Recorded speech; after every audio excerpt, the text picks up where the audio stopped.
Hello everyone! As we have learned from the previous two sessions, from ancient civilizations to the present day, both Chinese costumes and Western costumes have been shaped not only by personal taste, but also by economic, political, and social developments. The differences between Chinese and Western costumes are also worth analyzing. To start with, in traditional Chinese costumes, the colors varied based on one's political position, social status, occupation, and gender. Black was the most dignified color in the Xia dynasty, white in the Shang dynasty, and red in the Zhou dynasty. The rulers of the Western Han dynasty used the Book of Rites to record the rules on garments and ornaments. Dress colors were specified into spring green, summer red, autumn yellow, and winter black to be in harmony with seasons and the traditional Chinese calendar. According to sumptuary laws of 1759, drawn up by Emperor Qianlong, the colors and decorations worn by people of different ranks were strictly controlled. Only the emperor could wear bright yellow. In Chinese symbolism, yellow signified the directional center, and the emperor was indeed the center of the society. Members of the imperial family wore shades of yellow, and nobility wore blue. In Western costumes, the roles and colors were less obvious. White and purple were prevailing in ancient Rome because white symbolized purity and integrity, while purple represented nobility and wealth. During Renaissance, bright colors were favored by born-and-more people. Bright red and purple had always been reserved for royalty and aristocracy, because the dyes were extremely expensive. For Queen Elizabeth I, silver and black were her particular colors, but she allowed her privileged favorites such as Sir Walter Raleigh or Robert Dudley to share. In a sense, the rules of colors were less strict.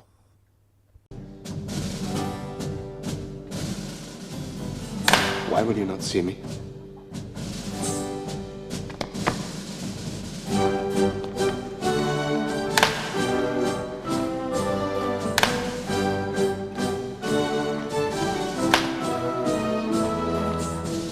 You must let me explain. Others will take advantage of this. You must not believe what they tell you. They are jealous and envious, because I am nothing to them and everything to you. Do you love her?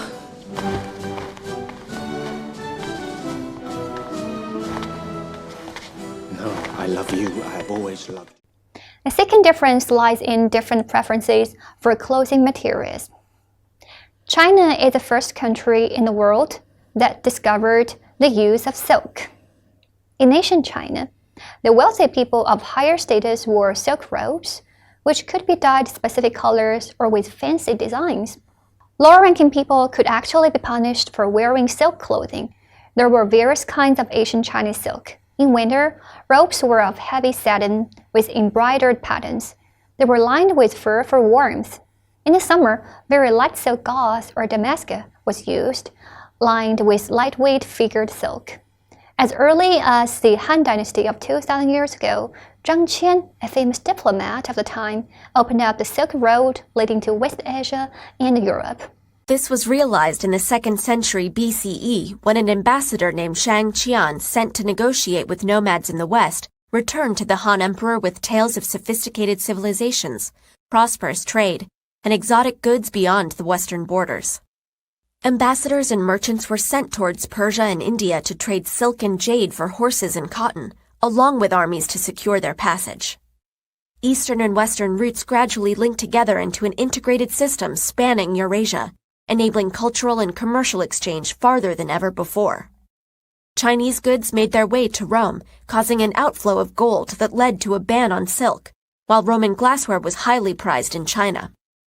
In the 6th century, Emperor Justinian of Byzantium introduced the manufacture of silk and initiated the raising of silkworms from the cocoon. This technique was brought into Byzantium by the 2 Persian monks via the Silk Road. But different from traditional Chinese costumes, Western costumes were mainly made from wool. In ancient Rome, in towns and cities, Romans took their woolen cloths to the fuller's workshop to be cleaned and treated before it was made into clothes. England had long been a leader in the wool trade. the mainstay of the country's economy. Especially by Elizabeth's time, wool cloths represented 90% of the country's exports. This explains some of the strange laws and statutes forcing people to wear wool clothes, and especially caps, in order to boost trade. Compared with Western costumes, Asian Chinese costumes put particular stress on embroidery. That's partly because the design of Chinese costumes was relatively plain and simple, so embroidery was frequently used. It was a traditional Chinese handicraft featuring flowers, birds, scenery on silk or other cloths with colored silk threads. It showed Chinese people's pursuit of elaborateness, not only in form but also in craftsmanship. More importantly, different embroideries or embroidered patterns could be found according to people's different ranks and social status. In the Ming Dynasty, the embroidered pattern on the first-rank civil officer's uniform was a crane. The second rank was a golden pheasant. The third one was a peacock, followed by a wild goose, a silver pheasant, an egret, a purple mandarin duck, an oriole, and a quail from the fourth rank to the ninth one. Later, in the Qing Dynasty, the higher a person's social rank or the richer one was, the more embroideries and borders there were on his costumes.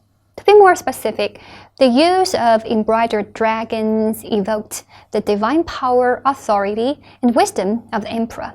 The emperor's family had arrangements of 5-clawed dragons on their robes, nobles and 4-clawed dragons, and the mythological beasts. The 9 orders of officials were bird and animal patterns.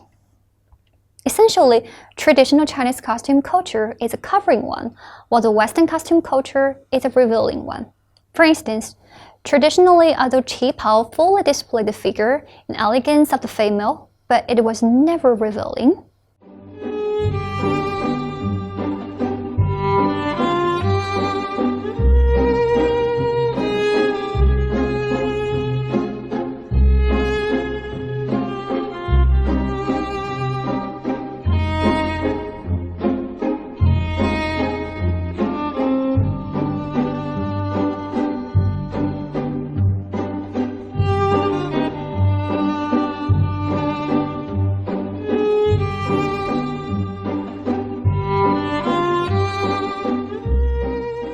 You see, there was not too much exposure of women's legs.